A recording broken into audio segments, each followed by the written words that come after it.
സർഗത്തിലൊക്കെ എനിക്ക് ഓർമ്മയുണ്ട് ഹരൻ സാറിന്റെ പ്രൊഡക്ഷനാണ്. അപ്പം ചിലപ്പം ഏർലി മോർണിംഗ് ഷോട്ട്സും സാറിന് ചിലപ്പോൾ പ്രൊഡക്ഷന്റെ ചില കാര്യങ്ങളൊക്കെ അറേഞ്ച് ചെയ്തിട്ട് വേണം വരാനുണ്ടാവുക. സോ അതെല്ലാം മോണിറ്റർ ചെയ്യാൻ ആ സമയത്ത് അങ്ങനെയായിരുന്നു. So it was not like today no like so everything was nothing was computerised. So they had to personally sign and അങ്ങനെയൊക്കെ ഉണ്ടായിരുന്നല്ലോ. അപ്പം പല ഏർലി മോർണിംഗ് സീക്വൻസസും ഷാജി സാറിന് ഏൽപ്പിച്ചിട്ടാണ് ഹരൻ സാർ നമ്മളിപ്പം 4-5 മണിക്ക് നമ്മൾ അസംബിൾ ചെയ്ത് ബിറ്റ്വീൻ 5:30 and 6 ആ ഏർലി മോർണിംഗ് മാജിക് അവർ എന്ന് പറയാം. ആ ലൈറ്റിലൊക്കെ ഷൂട്ട് ചെയ്യേണ്ടത് ഒരുപാട് സീൻസ് ഷാജി സാറാണ് ഡയറക്റ്റ് ചെയ്തത്. അതായത് ഹരൻ സാർ കൂടെ ബ്രീഫ്റ്റും. സോ ആ ഒരു എക്സ്പീരിയൻസ് എനിക്കുണ്ടായിരുന്നു. I mean with the camera he's to come and explain. അതും ഷാജി സാറിന്റെ എക്സ്പ്ലനേഷൻ ഭയങ്കര ബ്യൂട്ടിഫുൾ ആണ്. He doesn't act and show you, പക്ഷെ അദ്ദേഹത്തിന്റെ എക്സ്പ്ലനേഷനിൽ ആ ക്യാരക്ടർ എന്താണ്. ഒരു ചെറിയ കാര്യം പറഞ്ഞാൽ ഈ ഹരിദാസ് ഇത്ര ഓപ്പണിംഗ് ഓഫ് ദ ഫിലിം ഇവൻ ഈ വീട്ടിലേക്ക് വരുന്ന ഒരു സീക്വൻസ് ഉണ്ട് തമ്പുരാട്ടിനെ കാണാൻ. അപ്പൊ ആ നടപ്പാതയുണ്ട് ദറ്റ് പടിപ്പുര കയറിയിട്ട് വരുന്ന. അപ്പൊ അവിടെ ഒരു ടെലി ലെൻസിൽ ഒരു ട്രോളി ഷോട്ടാണ്. അപ്പൊ അത് എടുക്കുമ്പോൾ ഷാജി സാർ എന്നോട് പറഞ്ഞത് ഇവൻ എത്രയോ വർഷം കഴിഞ്ഞിട്ട് ഇവിടെ വരുന്നത്, താടിയൊക്കെ ആയിട്ട് ഇവൻ കയറി വരികയാണ്. അപ്പം ഷാജി സാറിന്റെ അടുത്ത് വന്നു, വിനീത് അത് വരുമ്പം ഈ ഇങ്ങനെ ചെമ്പരത്തികളും വള്ളികളൊക്കെ ഇങ്ങനെ ഉണ്ട്, ചെടികൾ ഉണ്ടാവുമല്ലോ. സാർ അതിങ്ങനെ ഒന്ന് തലോടണം. It's like welcoming you back to that house because there are so many memories. See look how they interpret that. പക്ഷെ അത് ആ ഷോട്ട് കാണും എന്ന് വെച്ച് ഇങ്ങനെ പോയി നമ്മൾ ഇതാക്കണം എന്നല്ല. അതിങ്ങനെ വരുമ്പോൾ അത് അറിയാതെ ആ ചെമ്പരത്തിയും ആ വള്ളി ഇങ്ങനെ ഒന്ന് തട്ടിപ്പോലെ it look like they are receiving you to that house. This is the way they interpret. So that explanation ഒക്കെ എനിക്ക് ഇന്ന് ഓർമ്മയുണ്ട് Shaji sir.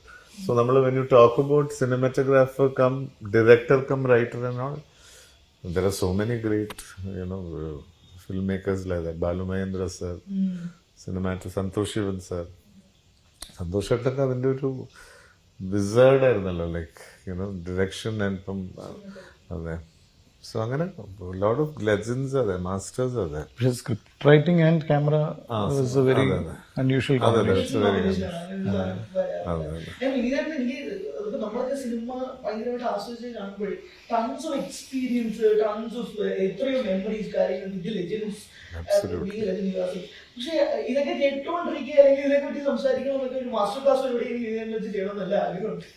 To know about അന്നത്തെ സിറ്റുവേഷൻസോ അല്ലെങ്കിൽ അല്ല വെരി ബ്ലെസ്ഡ്. ഞാൻ എന്താ പറയാം, നമ്മളെല്ലാം ഭയങ്കര ഒരു അനുഗ്രഹമായിട്ടാണ് ഞാൻ അതൊക്കെ കാണുന്നത്. ഇത്തരം ഗ്രേറ്റ് ലെജൻഡറി ഫിലിം മേക്കേഴ്സ്. അത് മലയാളത്തിൽ മാത്രമല്ല കേട്ടോ, ഞാൻ തമിഴിലും തെലുങ്കിലും ഒക്കെ I work with some very great film makers like Kranthikumar sir, K Balachandra sir,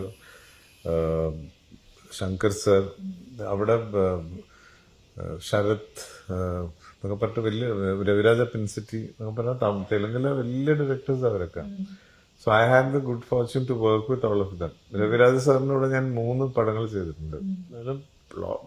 block buster hits എടുക്കുന്ന ഡയറക്ടറാണ്. അദ്ദേഹത്തിന്റെ മകനാണ് ആദി എന്ന് പറഞ്ഞ സ്റ്റാർ, തമിഴില്. ആദിയുടെ രവിരാജ പിൻസിറ്റി സാറാണ്. Most of the blockbuster Tamil films used to be remade in Telugu by Raviraja sir, like Chinna Thambi. Actually നേരത്തെ വിനീതേട്ടന്റെ എക്സ്പീരിയൻസസ് പറയുമ്പോഴാണ് ഈ തെലുങ്കിന്റെ ഇതൊക്കെ പറയുമ്പോൾ നമുക്ക് പലതും അറിയില്ല. എന്നുവെച്ചാല് തെലുഗൊക്കെ നമ്മൾ തന്നെ ഇപ്പോഴാണ് എക്സ്പോസ് ചെയ്യല്, ലാസ്റ്റ് ഫ്യൂ ഇയേഴ്സ്, ഒരു 10 years ഒക്കെ മാക്സിമം. പക്ഷെ ഇത് എത്രയോ മുമ്പത്തെ. അതെ ലൈക്ക് ഞാൻ എനിക്ക് 95 കാതൽ ദേശത്തിന്റെ ഒരു സക്സസ് ആണ്. എനിക്ക് തെലുങ്കിൽ ഐ ഡിഡ് ഓൾമോസ്റ്റ് 18 ഫിലിംസ് ആ സമയത്ത്. Lot of big Ramgopal Varma sir, Vamsi, അവിടുത്തെ വലിയ വൈഫ് ഓഫ് വരപ്രസാദ് എന്ന് പറഞ്ഞ പടമുണ്ട്. അത് ചക്രവർത്തി ഞാനായിരുന്നു അതില്. SPB സാറാണ് അതിൽ വേറൊരു സെൻട്രൽ ക്യാരക്ടർ. സോ അങ്ങനെ lot of precious memories and as you said ഇതൊക്കെ നമ്മളിങ്ങനെ ഒരു അമൂല്യ നിധി പോലെ സൂക്ഷിക്കേണ്ട മൊമെന്റ്സ് ആണ് ആൻഡ് പഠനാനുഭവങ്ങളാണ് എന്നെ സംബന്ധിച്ച്. ഇപ്പൊ SPBന്റെ കൂടെ 6 സിനിമയിൽ ഞാൻ അഭിനയിച്ചിട്ടുണ്ട്. അദ്ദേഹത്തിന്റെ പാട്ടുകൾ പാടിയിട്ടുണ്ട്, അത് വേറെ കാര്യം. ഒരുപാട് സിനിമകൾ അദ്ദേഹത്തിന്റെ വോയിസിന് ഞാൻ ലിപ്സിങ് ചെയ്ത് അഭിനയിച്ചിട്ടുണ്ട്, തമിഴിലൊക്കെ തെലുഗുല്.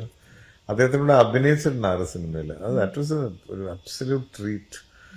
ആരോപ്രാണം, വൈഫ് ഓഫ് വരപ്രസാദ്, ദേവദൈ, അല്ല നന്ദിനി, പടുതത്തിയേക എന്നൊക്കെ പറഞ്ഞിട്ട് പടങ്ങള് അറിയുന്നില്ല. അല്ല ആ സമയത്ത് അങ്ങനെ അത്തരം പടങ്ങളൊന്നും ഇങ്ങനെ കേരളത്തിലേക്ക് ഡബ് ആദ്യം ചെയ്യാറില്ല. അറിഞ്ഞിരുന്നത് ചിരഞ്ജീവി അങ്ങനെ 2-3 പേര് അതൊക്കെ ആകർഷിച്ചതൊക്കെ നമുക്ക് അല്ല, Balu sir is a very popular actor also. And അദ്ദേഹം he used to dub for Kamal sir. Kamal സാറിന്റെ എല്ലാ തമിഴ് പടത്തിന്റെ Telugu voice most of his dubbed films in Tamil, SPB used to give voice for Kamal Haasan. So Kamal Haasanന്റെ voice ആയിട്ടാണ് SPB sir. അങ്ങനെ ഒരു വലിയ bonding ഉണ്ടായിരുന്നു അവർ തമ്മില്. സോ അങ്ങനെ ഒരു എക്സ്ട്രോർഡിനറി ലെജൻഡിന്റെ കൂടെ ഒക്കെ